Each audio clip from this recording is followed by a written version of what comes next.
Okay, excellent. Hey, everybody. Welcome to the first SNEV podcast. We're super excited to get this going. I'll just do a quick introduction of myself, and then my co-host here, Jan, needs no introduction, but can do one for himself as well. And then we'll kind of talk about what we have planned for today. So my name is Samah Al-Musa. Everyone calls me Sammy. I'm technically a sixth year, I guess, a third year graduate student and third year medical student at Wake Forest School of Medicine in North Carolina. And I originally hail from Chicago. I should be one of the hosts on the student network for extracellular vesicle end. And oftentimes we'll be pairing with someone who's established in the field. And this leads me to introducing Jan. Jan?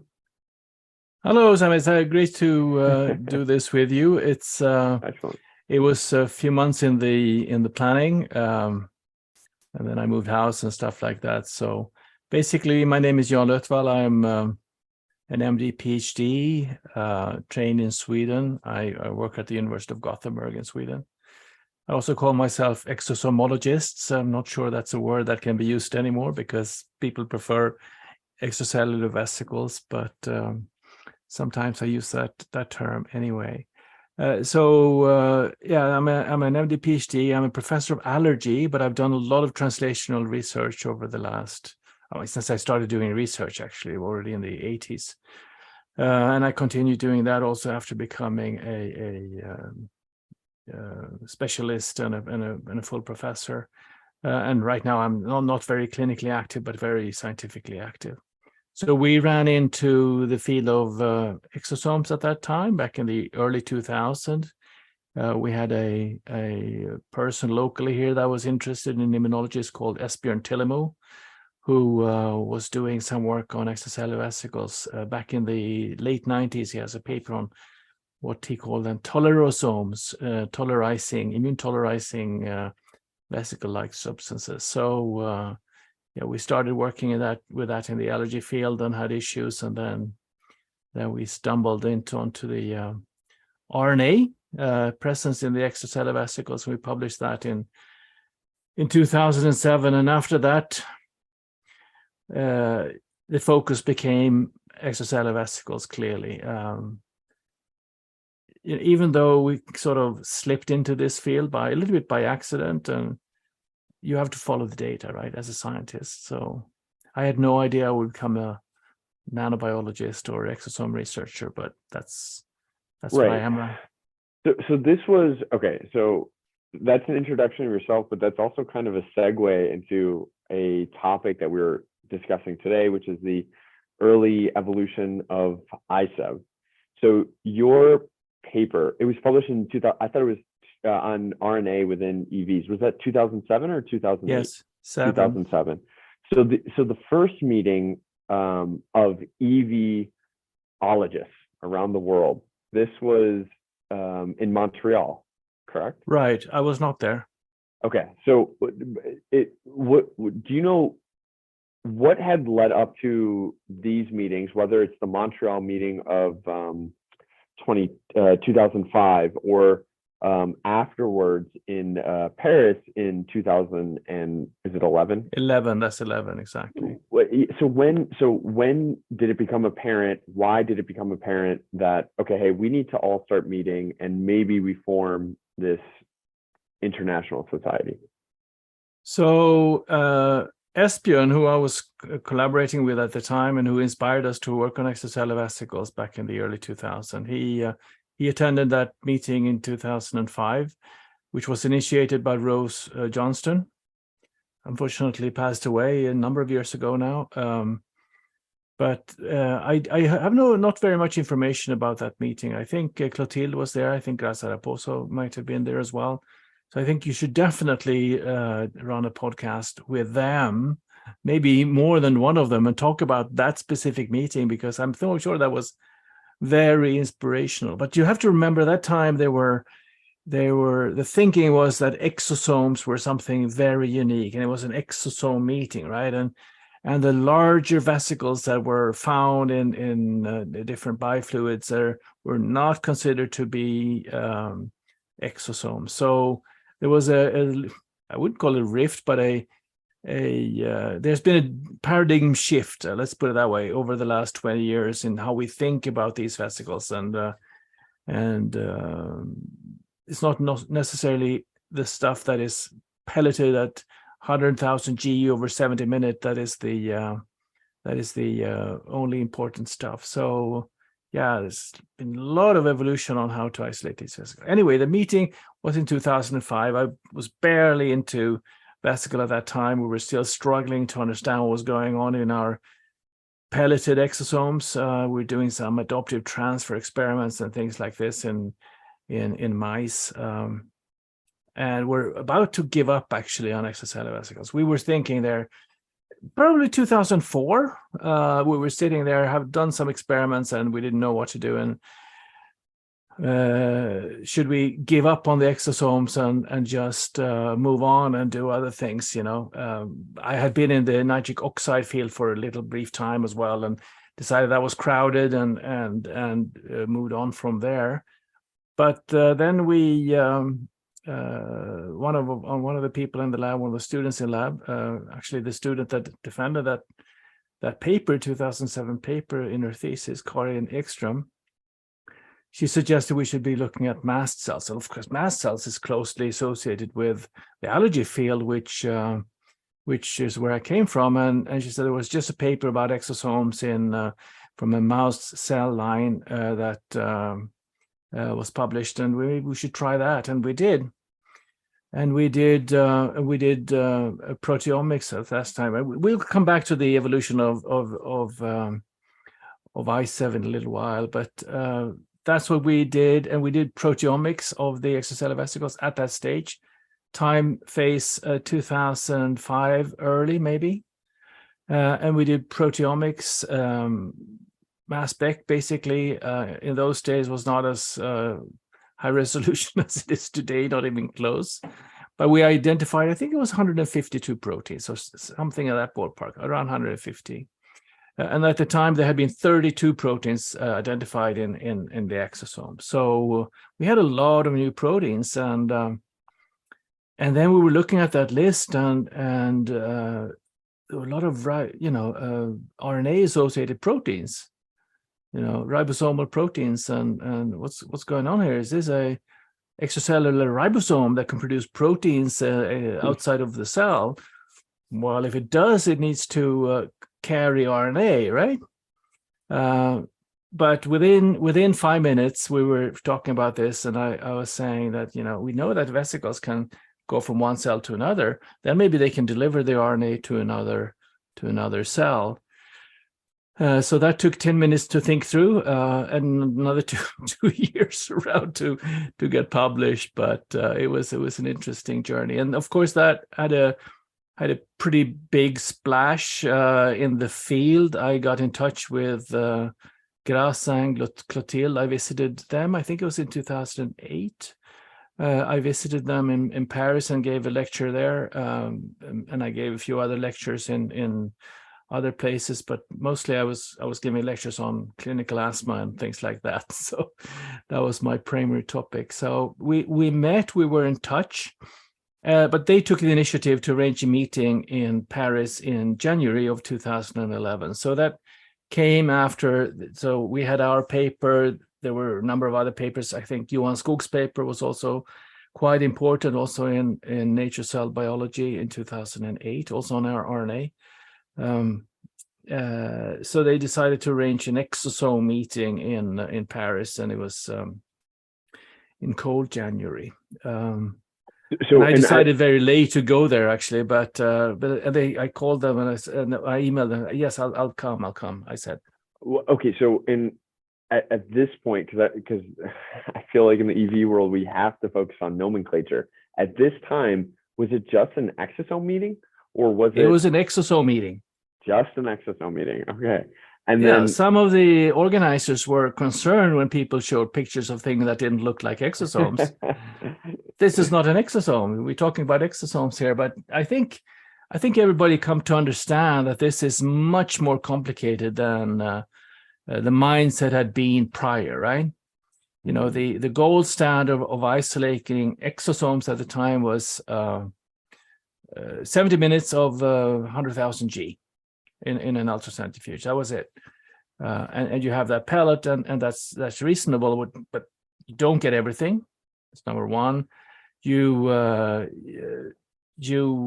Maybe you have washed away a lot of the material as well with your prior centrifugations of X thousand Gs for X amount of minutes, depending on your protocol. So I think even ever since then, there's been an evolution of methodology of how to isolate vesicles, and we're still not confident on how to do that in a super clean way. So yeah, so I visited them, and then I came to that meeting. After all, I was quite busy at the time. I was very active in the European Academy of Allergy. And then we had one session which was discussing, should we start a community or, you know, a society or not, and what should it look like? So I was a little bit active in that discussion, and I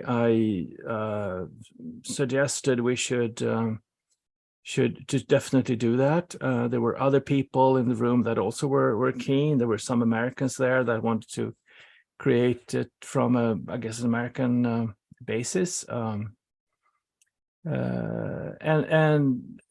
primarily, I think people were discussing, you know, how do we clean up this field? There were quick fixes, quick isolation methods that were kits, basically, I presume to large extent, depending on polyethylene glycol material and the like. And it wasn't sort of globally accepted or understood what we got by those. So we decided to start the community and decided to try to work together to help each other, right? To figure out the methods of isolation and so on. So yeah, and I remember how do we implement this, and how do we distribute that sort of information? And I've been very experienced from the European Academy of Allergy. So I said, you know, we have a society, we establish the society, and then we create position papers. And some of the very prominent people in the room had never heard of a position paper or never thought about the position papers. But that's how the thought process around a position paper was initiated, and scientific research seminars as well, which were early implemented as a meeting. People pay their own way, but they don't have to pay registration fee. It's not about it's about creating information and knowledge and understanding around a certain topic. So that was quite quickly adopted. Go ahead. Yeah, but so at the time, though, I have two questions. The first one being, it sounds like a lot of it, like you said, was just to clean up this field. So maybe like looking today retrospectively, ISEV is huge. It has not only standardization protocols, it has 2 journals. It also has events for people around the world, both local and international events, and learning events. So was there bigger vision at the time, or really just let's clean this field up? Let's start there. So that's my first question. And then my second question is, I think for the early investigators out there, how do you even, as an early investigator, is it you need to know these types of people to start beginning to have these conversations? How can you, I don't want to say position as if, you know, like this is, you know, something important for your career, but how do you put yourself in a place where you're saying, hey, I have an idea, we should have these, we should come together as a group? Where, as an early investigator, do you feel like you have the position to say that, or how do you go about doing it? There are tricks. And the trick is there are a few things you should think about and get people involved. That's number one, right? Be inclusive and build it. And if you build it, they will come. That's a classic movie saying, right? So what we did, we're talking. So we hijacked that event a little bit in 2011, the January meeting. Unfortunately, I was not there for the last session, but I had some other Swedish people that were there, and we made a slide on running the meeting in Gothenburg in 2012, the first actual society meeting in Gothenburg in 2012. And we had a slide of Gothenburg, and we had dates suggested and everything like that. So that was sort of on everybody's retina as they were sitting there discussing the future of the society. So we suggested that, and then through, I guess, discussions by email and by phone a few times, we decided to start a community. And this was also late summer, I think it was late summer 2011. So I was talking with Clotilde Grasa and Peter Quisenberry and others at the time to do this, and we decided to start a interim board, actually. So we created an interim board, and I didn't claim to become the president or anything like that, but there was a consensus I should do that, so I did. But in the meantime, maybe slightly before then, I can't remember exactly the order of events here. We sent out a questionnaire to all the people that have worked on exosomes and published on exosomes at the time. We're talking more than 10 years ago now. So I had Cecilia Lesser, who is a senior researcher in my lab now. She started in 2007. Still definitely around, and she was a student at the time. And another student, Maria Eld, who's now in Stockholm. I think she's with Susanne Gabrielsson still. And we basically went through the publications, picked out people's emails, made a list of people, and sent out a questionnaire on how you isolate the vesicles and so on. And we got with SurveyMonkey basically. So we used SurveyMonkey to gather information, and in that flow of information, there was a number of people that sort of commented and wanted to help and support the development of the society. And people like Yong-Song Go, I'm not sure you've met him, but he's an excellent researcher from South Korea who's been working on vesicles for much longer than I have. And he's a biochemist, I would say, and really thought deeply about extracellular vesicles. He got involved quite quickly and became part of a new board. So then how should we build this society? So we decided to have a certain number of people from Asia Pacific, Europe, and America. At the time, there was some people that started some sort of American society, but it never took off. Never, nothing really happened. Yeah. Peter Quisenberry and Douglas Taylor and a few others arranged a meeting one Easter. When was that? Probably 2011, actually. I'm not sure exactly which year that was, but it never sort of took off. So, but we built this, and then we had an election for board members. It was basically the founding membership that voted who should be president and secretary and all these different things. So it was an interesting process. But we had a lot of meetings then in the time when we started the society, which was we started with the help of some people working in my lab, Margareta Sjöstrand, and we started as a Swedish nonprofit organization in 2011. Yeah, I think I wrote down some names, and you can tell me Sure. maybe their roles. So you, of course, Clotilde, which you mentioned. Yeah. And I might botch pronunciation. Sandra Brakefield. Sandra Brakefield, part of the early board. There's another person that is super important I would mention in a little while. Go ahead. I think you, Marcia Wabin. Marka Wabin. Thank yes. you. This is what I need. This. Okay. You mentioned just now Yong Sung Go from South Korea. Lawrence Rajendran. Laurie Rajendran. He started the Facebook group. And this was a very important event. This was also like probably February 2011, and he was a professor in Zurich at the time. Mm-hmm.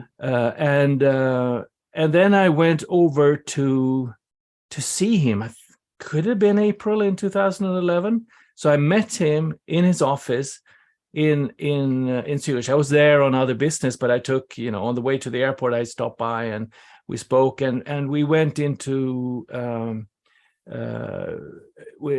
bought a URL because we'd already voted on the name, right? Should we use the term exosomes or should we use the term extracellular vesicles in the name of the society? We hadn't decided on the name yet. And the term extracellular vesicles won with a few percentage points, like 52-48%. People love the term exosomes, right? Still some people do. So then I was there with Laurie, and he and I had been sort of coordinating this Facebook group that started. There was a lot of people giving each other help and suggestions on the Facebook group. I haven't seen much happening there recently, but at that time it was every day there were discussions on how to do this and how to do that, right? And I was sitting in his office, and we went in and bought the URL ISEV.org for like, I don't know, $3 or something. He did. He paid with his own money. He paid with his own money. And then we didn't have any web page or anything like that, but he was actually very instrumental in networking, in setting up the social media. He's very active on social media, or was very active social media at the time. So he was an important person. Cassandra was definitely important as well. She was a senior author on the Johan Skog paper for 2008.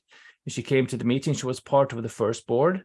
She's not been active so much in the society afterwards. She has received ISEV prize 1 year, and she has attended some of the meetings, but I don't think she travels too far these days.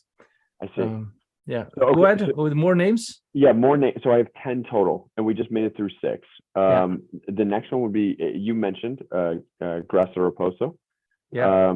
8 is Douglas Taylor, the American, and me, based in EV researcher here in the United States. I was always curious as to seeing the difference between the European side flourish, especially. Mm-hmm.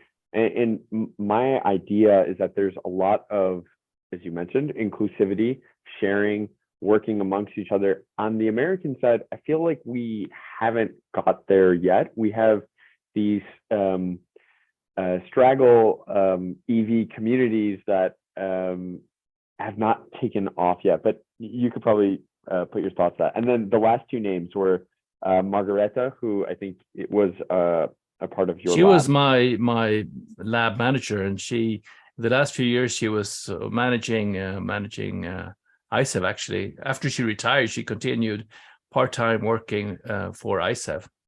That's incredible. And she loved doing that, actually. And then the last one was Esbjorn. Whose one? I could be Esbjorn Telemo.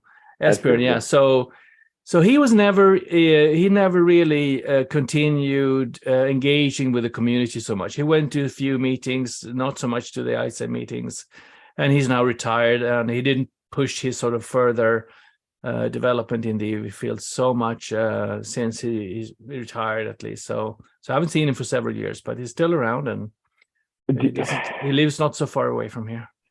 As one of the, I mean, looking at this list of names, there clearly are a couple of essential people. And when I think of leadership over a long period of time, I'm always curious as to what's the best method to see this baby child product of yours grow into something that you want. Do you think that it's important for you or Clotilde, I'll just say those names, probably because they are the biggest, to stay on as some sort of executive role on ISEV? So for example, I'm big into computing, Python. Guido van Rossum, for example, has a title, and it's called Beneficial Dictator for Life, so BDFL. So that's cool. Do you see yourself, the EVologist, extracellular vesicologist, as maybe staying on as a beneficial dictator for life? No, I don't have any problems leaving power to others. I might get angry, or I might sort of express my views very clearly sometimes when I'm visiting some of the meetings, and when you build societies like this and getting new people, you get a lot of inexperience. Always get inexperience, right? And I've been involved in arranging big international meetings for more than 25 years. So we ran a 5,000 people meeting here in Gothenburg in 2007, actually. Same month as the paper was published in June. So I knew how you could run a society in a smooth way, and what the hurdles are, and how you deal with these meeting management companies and stuff like this. So yeah, there's a lot of money to be made in meetings as well. So, but I'm not a beneficial dictator. I don't hope not. I am, I guess, yes, as editor-in-chief of JEV, because you have to be a dictator there. Exactly. You have to have the final say in some way, right? In that sort of, and that should be independent of the political arm of the community. Yes. Okay. And so now, timeline-wise, 2012, the meeting in Gothenburg, and then since then there was a meeting. Not was it every year or every 2 years? Every year. It was every year. What have you seen grow in that time from the initial meeting in Gothenburg to now, today? Were there big milestones along the way that you saw, like, okay, as an international community, it's pretty huge that we've hit this? Yeah. So. Oh, you want to hear about the 2013 meeting in Boston? If it's in Boston, there's going to be some crazy stories. And there was in April 2013.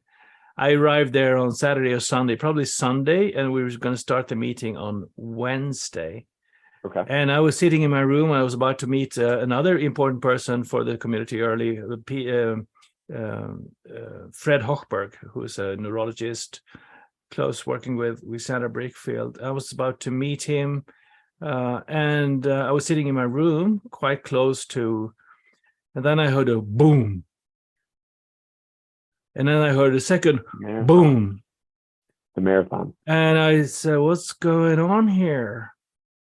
And then I heard a fire truck leaving just next door, and I turned on the news, and it was the Boston bombs. I heard them both. It was just next door, and we were starting the meeting then on Wednesday. So this was Monday. People were traveling on Tuesday morning from Europe, for example. So, oh my goodness! I started to do mass emailing like mad, right? We gathered everyone from from the that had arrived already in a room at the hotel, and we discussed what we should do, and almost everybody, I would say 90%, 95% said yes, we should definitely go on with this meeting. And everything was pretty okay, and people came, maybe 10, maybe 20 people didn't show up because they were nervous about going to Boston at that time. But I think having those emails from us, right, in the morning in Europe, when they wake up and they perhaps didn't see the news the day before that there was a bomb, and they realized there was a bomb in Boston, and the email saying, "We've had meetings, everything is calm right now. We feel that terrorists should not win. We will continue with the meeting. It's your decision what to do, but you're definitely welcome here. We'll accommodate you in any shape or form that we can." In a way, you got ahead of the news by exactly. So they had that news. They can see the news on TV or wherever you found the news in those days. So it was mostly radio and TV, I think. And then at the same time, you have that email from myself, actually. Yeah. So that was an interesting event. But the worst stress I had was actually on the Friday when Boston was closed suddenly, and we had people coming in to give lectures, and many people were, of course, living in Boston, couldn't get to the meeting because the city was closed because they were chasing terrorists. Right there, I think the police officer. The MIT police officer had been shot and killed by one of the terrorists. So that was very, very stressful. We could speak. This becomes a little bit, but there are adventures when you arrange meetings. That's for sure. I remember that was such a tragedy, and it took them a while. And I imagine, because you said earlier, there's a lot of money to make in these meetings. I imagine there's probably a lot of money to lose as well if all of a sudden all of this money went into this meeting, and then you have to cancel it because of some horrible tragedy. It was interesting. So this was running a meeting in America by Swedish society, run by myself, was sort of a legal somersault a little bit. I'm not sure it would work today because that's one reason why we actually have the society in the US. Otherwise, we can't arrange meetings in the US. But the disclaimer, you should have seen the disclaimer that I wrote myself, and I showed it to a lawyer afterwards. I said, he's never seen such a detailed disclaimer that you register and force majeure and all these things, right? So including terrorism. We had in terrorism insurance, actually. We did. Wow. We had terrorism insurance, and we got around $10,000. But it took us about $10,000 in legal fees to get that $10,000. So it was kind of useless. End of the day. Yeah. Oh man, that's crazy. Okay, and then the next big tragedy, of course, is COVID. What was it like being in person? Everything's normal, and then all of a sudden having to manage the logistics of a virtual meeting. So I think you should speak with. I was not arranging those meetings, right? So you should discuss with others on how that was arranged. At last time, we did have a professional management company in Tally in the United States, so they built up experience, and initially we thought, of course, that we would be running the meeting in Philadelphia in 2000 and in 2020 in May, right? And I said we should not cancel the meeting. That's the last thing we do, right? But of course, at the end of the day, we had to, because there were traveling going on, and I personally, I don't find these large virtual meetings very helpful. I prefer smaller meetings as virtual meetings, like this, for example. Or smaller events. The large events become very disruptive and very annoying actually to find exactly where you want to go, and it's sort of very technical. There's a big sort of wall between yourself and the speaker. So I've noticed which I should try and publish this phenomena. If there are more individuals in a virtual meeting, there is a linear increase in the number of people who are tuning out, who turn off their cameras and just walk away from the screen, who are doing something else.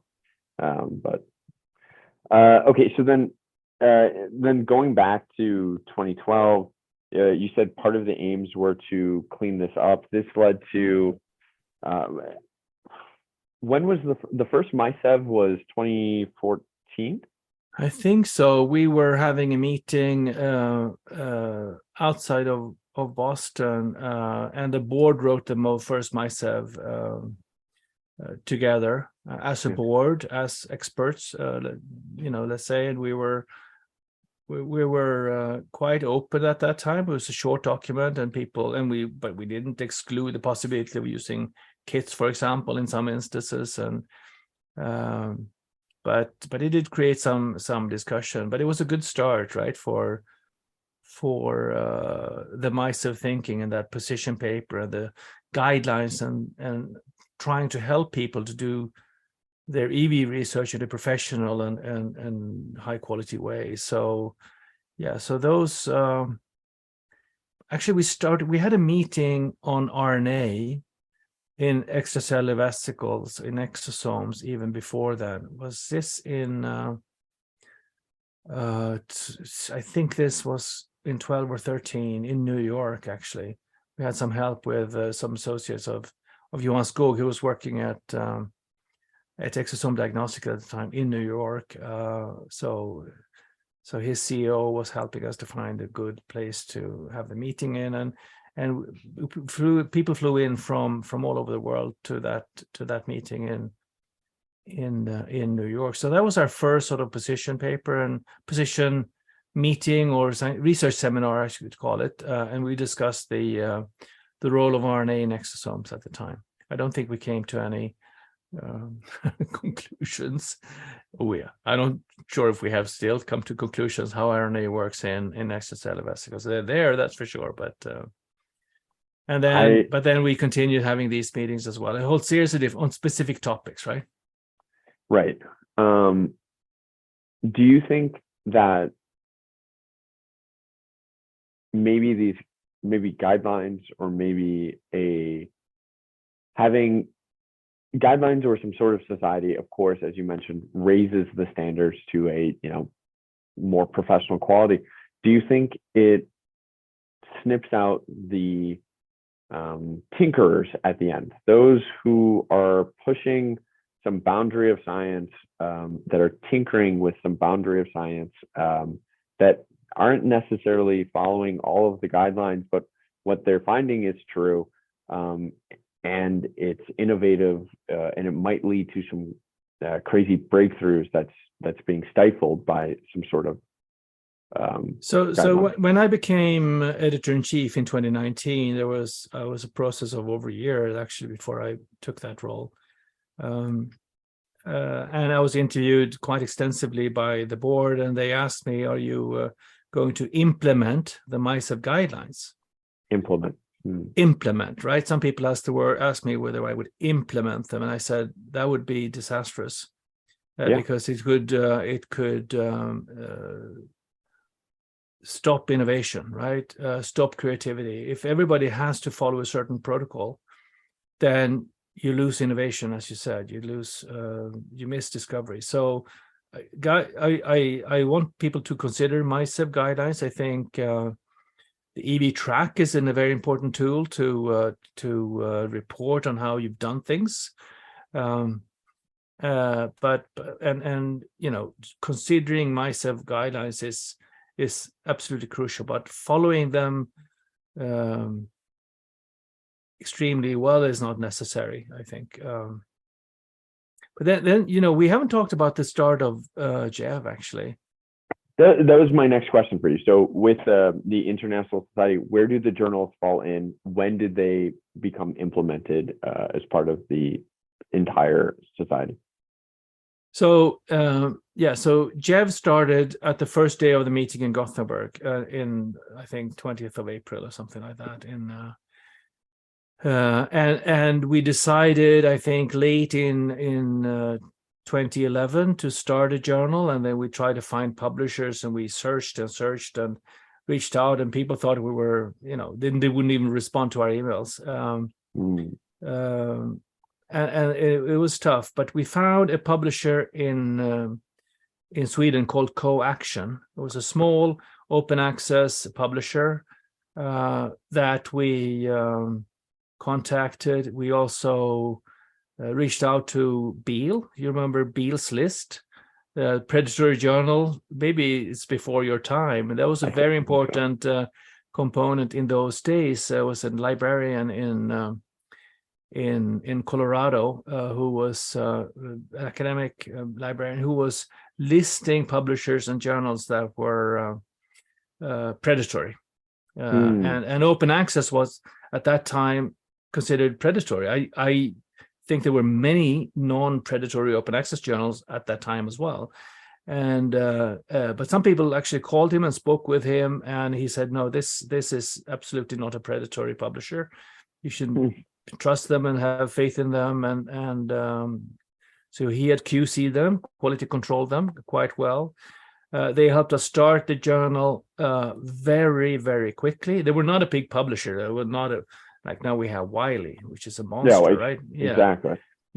But they were accommodating, and they were helpful in getting us going, and saw to it that we had a submission system, and that we got our 8 papers published on day one. We had a number of papers, in all frankness, from the community, right? Who else would submit to the journal in the first issue? Nobody, right? Yeah. So we got maybe about 10 submissions, and 8 of them got published on day one. And they were papers that were absolutely fine. They were great, actually. Many of them were absolutely superb but they were so EV focused that, an immunology journal or a cell biology journal wouldn't find it very interesting. They wanted to publish other things. So we got these things published, and then after that, which was the first week of the society, I was actually editor-in-chief for the first issue, for the first 8 papers. And got the reviewers and all these things. Everything was reviewed just like it should be. But then, go ahead. What goes into when looking for a publisher?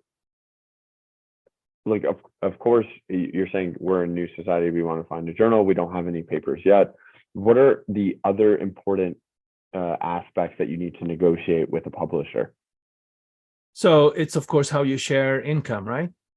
Okay. How you share revenue, and what the cost is for them, and how much we could expect to charge for publishing in the journal. We did charge. We did have some waivers in the beginning. So they invested time and money in the first few, a number of publications. And after that, we had a quite low publishing fee in JEV initially, but it didn't have an impact factor or anything like that. And the first few years, there were a lot of methodological papers that were published, isolation protocols, the influence of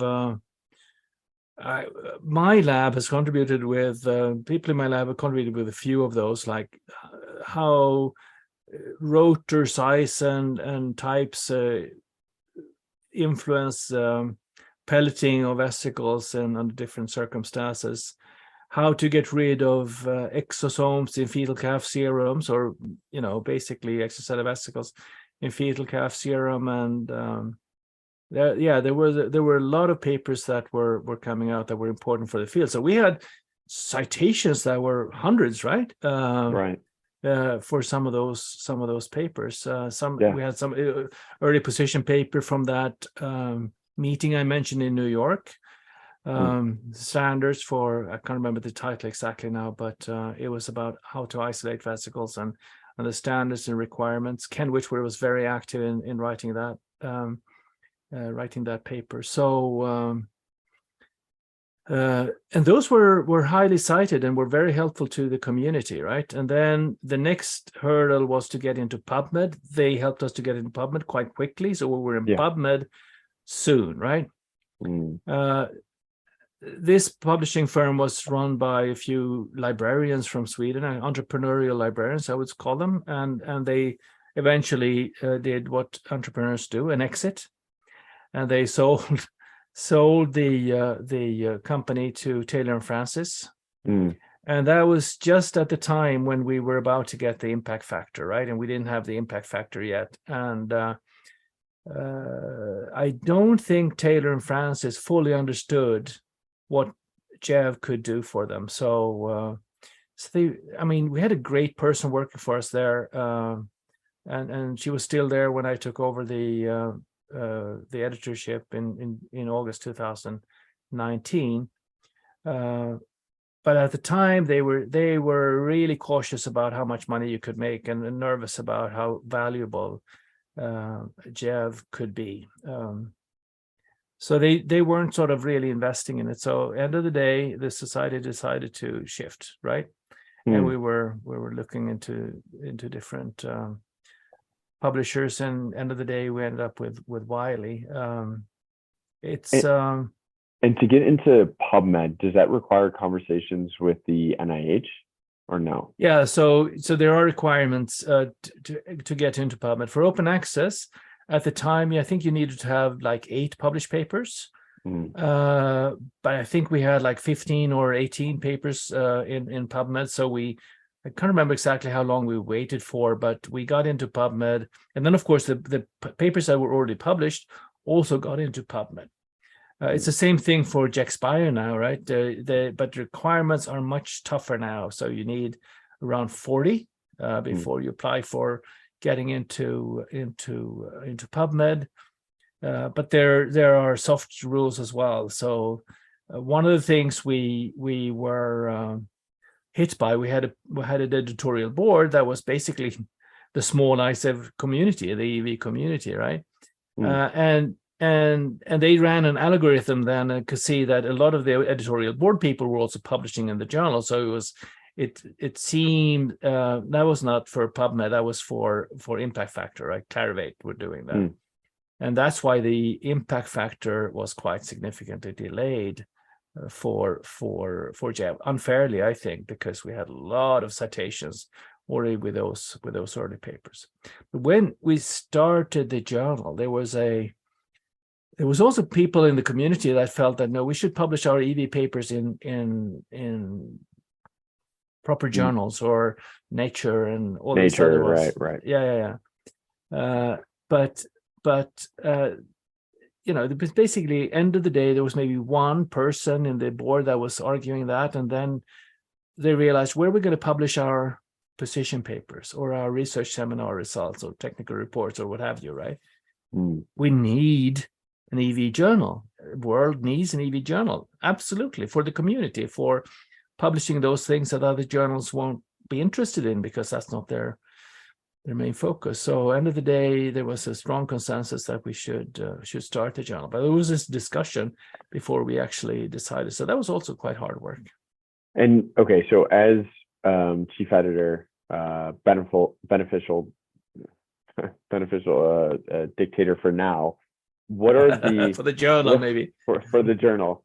What are the key tenets that you think a good journal should have? Open access. Yeah. Do you have a list of others? So for a good journal in general, for an EV focused journal, I'm thinking EV terms now, of course, right? Yeah, let's do EV terms. Yeah. So I think we can talk about JEV and JEV content and how to publish in JEV in a separate separate podcast. But I want the papers, and I try to tell people that to send public, inquiries for reviews and stuff like that, that you have, when you publish in JEV, you're publishing to the EV community, to the EV researchers. So there has to be an EV centric thinking in the paper, right? As I mentioned to you when we spoke, if there's if the first paragraph is about an odd disease and the unmet clinical need of an odd disease, then it's written for that community that deals with that disease, and then it's not something that interests all or a majority or a large component of the EV community. So that's how I think about it. Right now, we're not accepting reviews, for example, on different diseases or disease groups or organs. There are some excellent reviews and suggestions that are coming from super good people, but as a matter of principle, we think it's better that those are published in appropriate topical journals, right, and reach that readership, because we don't necessarily need those reviews in our journal. If there's a review on, somebody was suggesting a review on mitochondrial vesicles. Yeah, I think that's interesting. There's not too many reviews on that topic currently, and you would be welcome to submit that. And what else was there? Contributions of serum, or how to deal with fetal calf serum. There was a recent review on that that came, and it should really help the community. That's the goal of from my mindset on what JEV should be considering. But there are other things as well, and certain creative and thorough diseased based papers that also are published, that are of interest, that are interesting from a methodological point of view or from a mechanistic point of view. I wonder, as an editor, do you ever wait? Like, because not only are you an editor, you're a scientist as well, so you're engaging in the science, reading in the literature. Are you waiting for this breakthrough paper, this paper to come in that just shatters our concept of EV isolation, some of its biodistributive capabilities, or its functions? So one thing I'm keen on receiving, and we've received a few of those, is clinical trials, actually. And there are some clinical trials that have been published, and there was one on CD24 in COVID that came out from Israel, mostly basic paper, I guess, and there were very little information about the clinical trial in that paper in the end.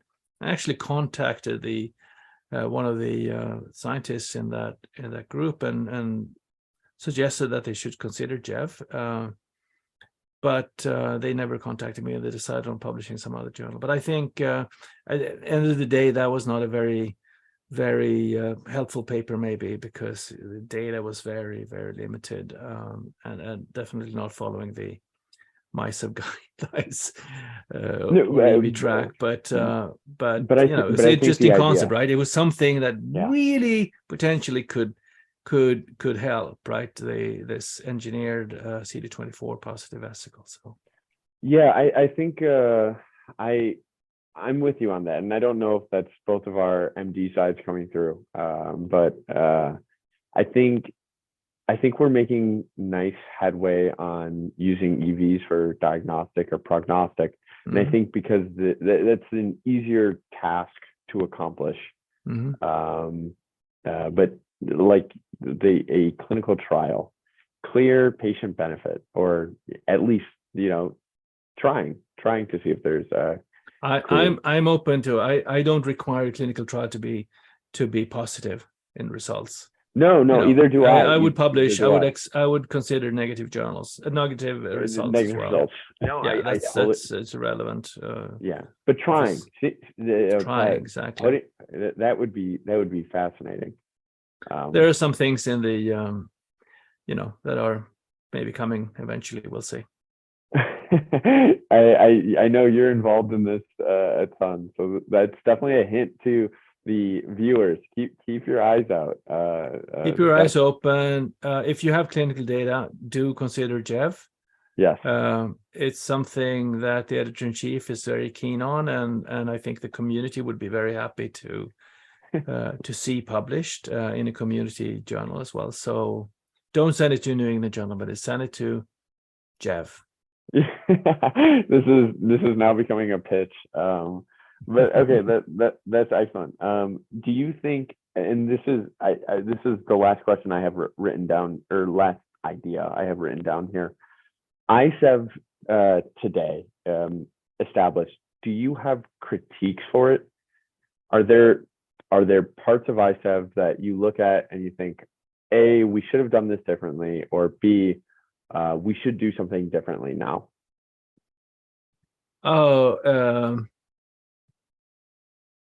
Yeah, I'm not shy. I tell people what I think. So if there's something I'm concerned about, I tell them that. I think one of the things we're a little bit slow in starting JexBio. We could have done that 2 or 3 years earlier, but this is, we had a publisher at the time, Taylor and Francis, that weren't too keen, right?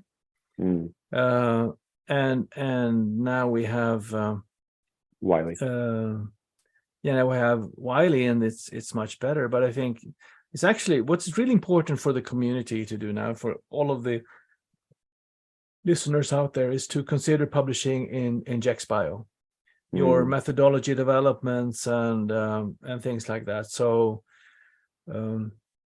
we need to. JexBio is there for the community. It's with a broadened focused a little bit than JEV.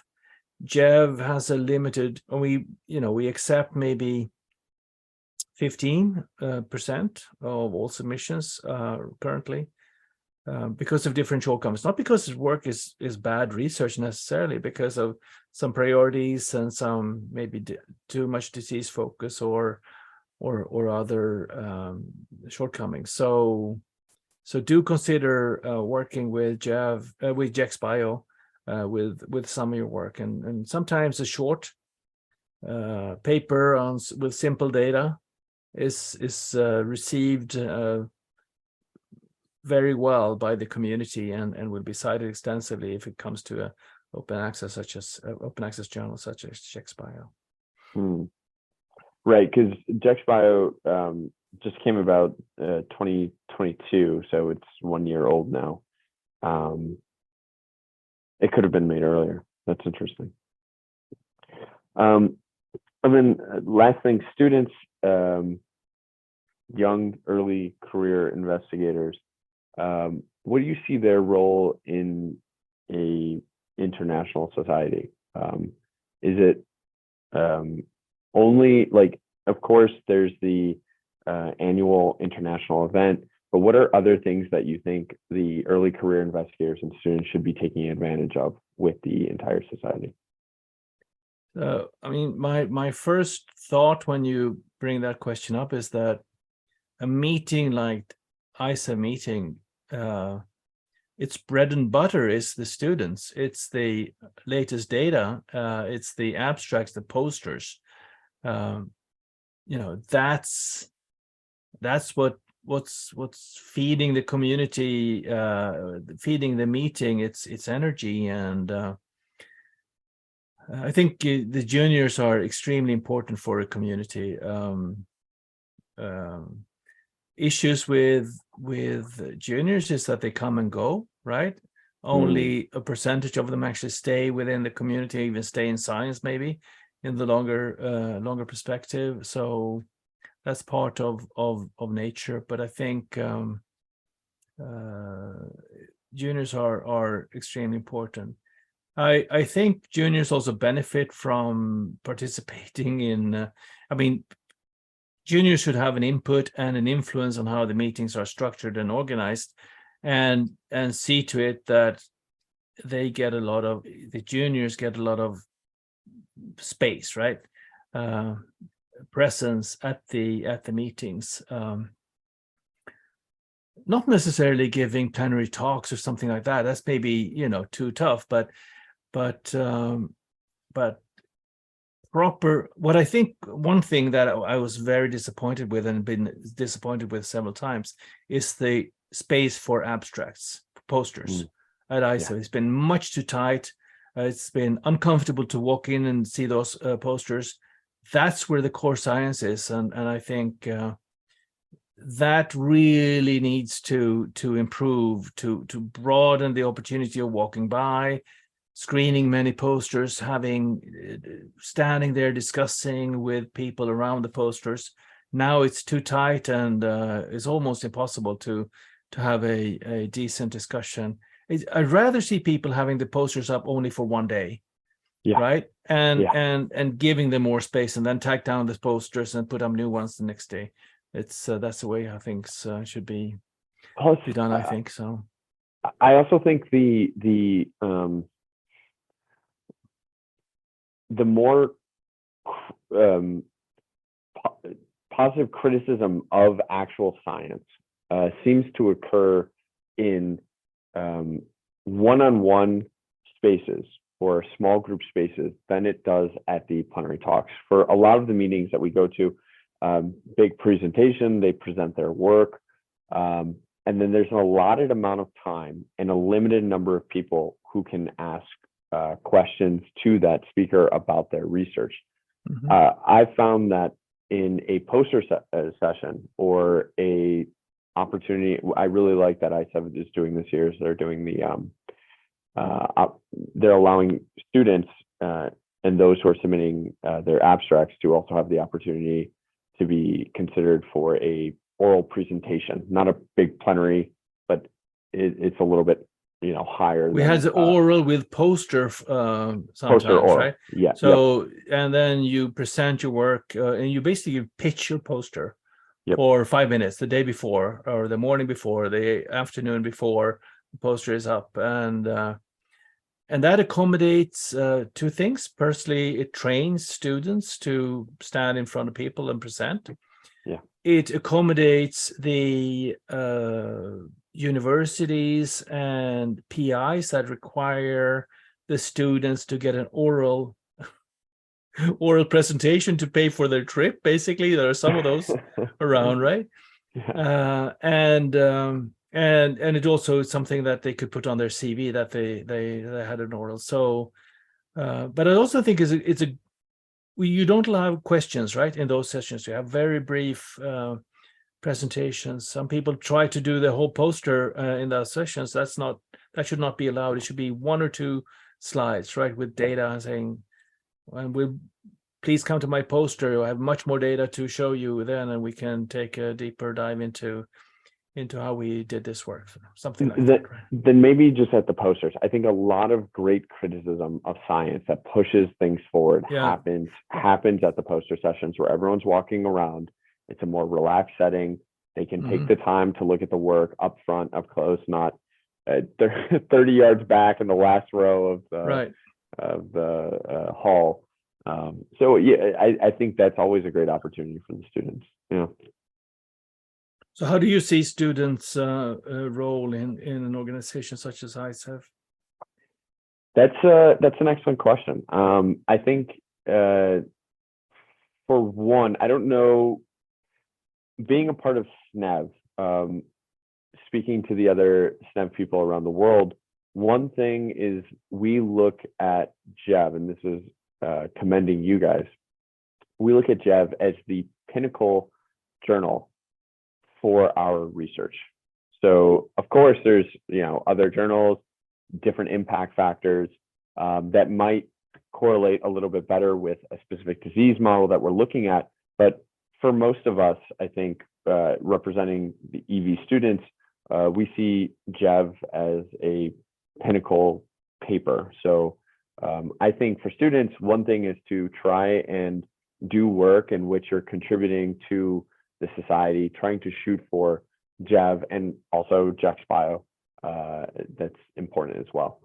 So one, doing work that will land you into one of the ISEV journals, I think is one thing. Two, I think part of our role is to take advantage a lot of the education events that ISEV puts around. I think trying to keep a grasp on the ever-changing gold standard for EV isolation in different mediums, whether it's cell culture, plasma, feces, saliva, urinary. It's always evolving, it's always changing. So sometimes going to these ISEV events keeps you a little bit more up to date. You'll always be behind, I think, but a little bit more up to date on those gold standards in the field. The third thing that I think is the role of SNEV might be missing in ISEV, but I think with SNEV, we're only 2 years old, is to have a larger voice in ISEV. I don't think that voice should be the making any grandiose changes. I think that voice should just be talking about things that are important to us. So like you said, giving us the opportunity to present at an international community, whether it's for CV building, whether it's for to fulfill a graduation requirement, whatever. Giving us the opportunity to seek out other things that we're interested in. I don't know, I like a lot of times in the SNEV community, they're starting to think of things that are branching out of just EVs and more broach on societal topics surrounding science, that being mental health, balancing, how do you become a PI? How do you determine whether you want to stay in academia or move into